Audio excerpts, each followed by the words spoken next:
시청자 여러분 안녕하십니까. 어제에 이어서 뉴스 브리핑 하도록 하겠습니다. 오늘은 대표님이 4가지 꼭지를 주셨는데요. 첫째는 어제 아마 여러분들 TV에서 보셨는가 모르겠습니다만 대선 후보 사자 토론이 있었습니다. 그래서 뭐 대표님이나 저나 그다음에 일반 기자들이 보는 것도 거의 대동소이하고요. 뭐 결정타가 없었다. 특별히 이제 추가로 폭로할 만한 그런 스캔들적인 내용도 없었고, 그다음에 뭐 네 사람 다 무난하게 대처했다라는 게 뭐 총평인 것 같습니다. 그러자면은 이제 두 사람 결국 양당 구도로 가는 게 아니냐.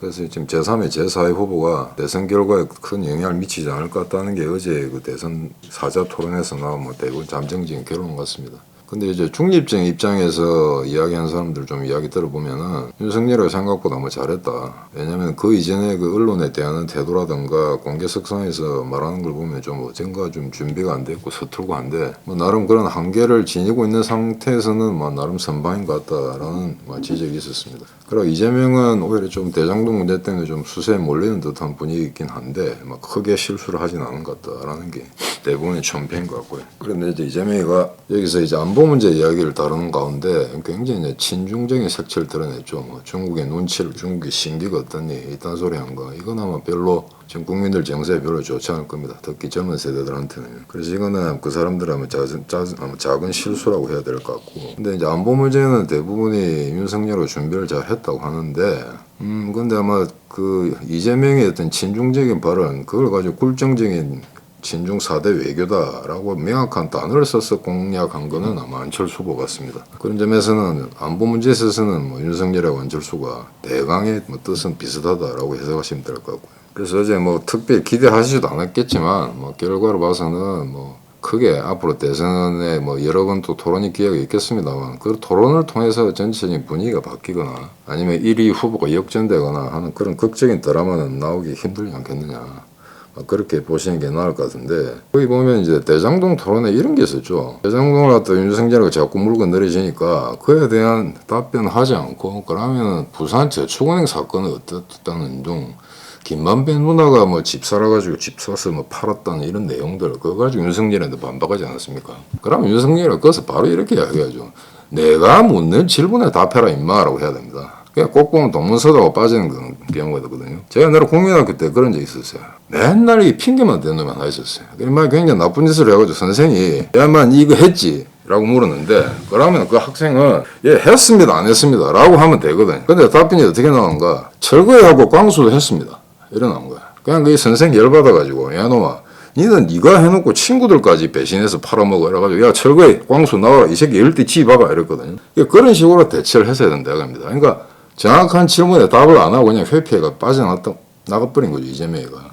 그러면 도망갈 때 발목을 붙잡고 늘어져야 되는데 그런 끈기는 윤석열이 별로 보여주지 못한 것 같습니다. 아무튼 뭐 그 내후보다 크게 뭐 이렇게 선전했다고도 힘들고 다만 이제 큰 실수도 없었다. 뭐 그런 게 대부분이 피한 것 같은데 일단은 설 지나고 나서 뭐 대부분 여론조사가 앞으로도 계속 나오겠습니다만 대개 아마 윤석열이가 한 5% 정도 앞서고 있는 걸로 그렇게 이제 보여지고 있습니다. 그래서 그렇게 이제 판단을 하시면 될 것 같고 어제 그 문가리의 이중 플레이에 대해서 원론적으로 좀 말씀을 드렸는데 어제 좀 이제 이상한 사건이 하나 있더라고요. 그 성남 도경무상 황무성이라고 있지 않습니까? 그 사장에 대한 사퇴 압력 그 건에 대해서 이제 검찰이 이제 해임 관련해서 이재명하고 특권 4명을 불기소 처분해버렸습니다. 이거는 이재명한테 유리한 거죠. 왜냐면은 검찰이 이걸 불기소 처분했다는 거는 이 모든 이제 문제가 되는 내용을 유한기 전 개발사업본부장이다 혼자 한 거다 이렇게 결론 지어버립니다. 근데 유한기는 사람 자살하고 없잖아요. 그죠? 그러니까 요거는 이재명이 원하는 대로 된 것 같은데 이거는 그렇다 치고 그러면 지금 또 하나 보면은 지금 김혜경이 그 마누라 집사 공무원의 뭐 법인카드를 갖다 함부로 썼다는 문제가 계속해서 나오지 않습니까? 그다음 경기도에서도 정식으로 이제 감사를 하겠다라고 그래 발표를 한 것 같고요. 2월 3일 날. 그래서 요거는 또 봐줄만도 한데 계속 또 집요하게 이 내용이 확산되도록 매스미디어가 계속 이걸 전파하도록 내버려둡니다. 그래서 이런 걸 보면은 문재인이가 일방적으로 윤석열을 갖다 민다든가 아니면 이재명 쪽에 경도되어 있다든가 이런 식의 분위기를 띄우게 되면 좀 곤란하니까 사안별로 어떤 거는 얘한테 좀 유리하게 해주고 어떤 거는 이쪽에 좀 불리하게 해주고 그렇게 지금 하고 있는데 이게 정말 아주 디테일하게 전략 전술적으로 가감 계산을 해서 하는 짓인지 아니면 그냥 중구난방을 하는지 그것까지는 여기서 판단하기가 조금 힘들 것 같습니다. 그래서 그게 이제 한 두 번째 이제 문거리 이중 플레이 한 대표적인 그런 사례라고 할 수 있겠고 지금 현재 뉴스에 나오고 있는 아젠다 중에는 그다음에 이제 또 하나는 코로나인데 뭐 지금 사실은 저도 지금 상태가 별로 안 좋습니다. 연휴 동안에 굉장히 고열이 나가지고 혹시 코로나인가 싶어서 검사를 해봤더니 음성이더라고요. 그래서 저 대표님과 제일 아프시고 이래서 좀 고민이 됐는데 어제 제가 첫 방송한 걸 집에서 잠깐 보니까 굉장히 이제 좀 건방지게 보이는 느낌이 들었어요. 이게 왜냐니까 말을 이게 목이 좀 아프고 이러니까 말을 느릿느릿하게 되지 않습니까? 평소보다 톤도 좀 이렇게 다운돼가지고 그러니까 이게 좀 그게 신사답지 못하게 공손하지 못하게 그래 보이는 수가 있으니까 그 점에 대해서는 양해 말씀 좀 드리겠습니다. 목이 별로 좋지 않아서 이렇게 소리를 깔끔하게 내기가 좀 힘드네. 그래서 지금 코로나가 창궐을 하고 있는데 이게 이제 전 세계적으로 이제 좀 진이 빠진 것 같습니다. 오미크론이 확진율이 대단히 높은 건 사실인데 딱히 뭐 대응할 방안도 없고 그렇다고 해서 과거처럼 셧다운을 하게 되면 경제는 폭망하는 거고 이미 폭망했죠. 현재 완료형이죠. 그래서 이걸 그냥 그대로 이대로 가느냐 마느냐는 굉장히 고민일 건데 그 고민 자체가 이상하다고 생각하지는 않습니다. 근데 한국도 아마 되게 선진국 하는 방식을 따라갈 건데 지금 현재 보면은 그 제도적 장치가 과연 이게 제대로 돌아가고 있는가 하는 문제에 있어서 그 동대문 거점 병원제를 유지한다고 하지 않습니까? 그러니까 큰 병원에서 일일이 다 그걸 갖다 조사하고 치료하기 힘드니 동네 몇 개 거점 병원을 둔다는 걸 제가 오래전에 뉴스에 본 것 같은데 실질적으로는 30%도 가동이 안 된다고 합니다.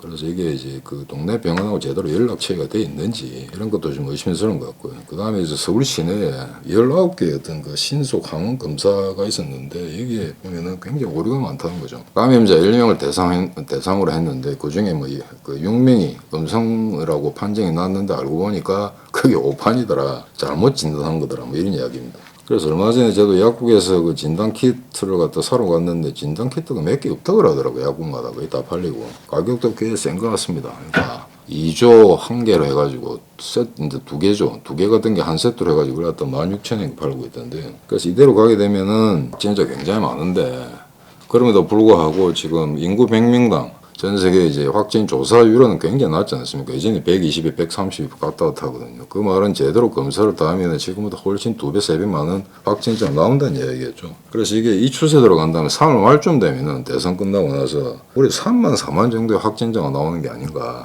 이러다면은 이게 뭐 진단키트 문제, 구비 문제도 그렇습니다만은 지금 현재 병원이 제대로 이제 그 마련되어 있지 않기 때문에 웬만한 경우는 재택 치료하라고 그렇게 내팽개치는 경우가 많은 것 같습니다. 재택 치료를 한다 하더라도 거기에 대한 상비약이라든가 또는 이제 뭐 어떻게 대처해야 되는가 디테일한 어떤 그 내용들이 있어야 되는데 그런 내용이 전달되지 않고 그냥 내팽개친 그런 상태인 것 같습니다. 처음에는 방역을 꽤 잘하는 듯이 굉장히 타이트한 방역 체계를 갖고 코로나 대처를 잘하는 것처럼 그렇게 이제 정부가 떠들어대는데 이게 정부 말기에 가니까 일선 공무원들도 이제 청와대나 어떤 방역본부의 구체적인 지시가 내려오지 않으면은 일체 움직이지 않는 게 아닌가 그런 의혹도 좀 있는 것 같습니다. 그래서 이거 제가 이제 보건 전문가가 아니기 때문에 여기서 더 이상 디테일하게 들어갈 수는 없겠습니다만 일단 현재 이제 날이 갈수록 대선의 날짜가 가까워질수록 소위 말해서 국내 방역 체계는 굉장히 허점이 많이 노출되고 있다.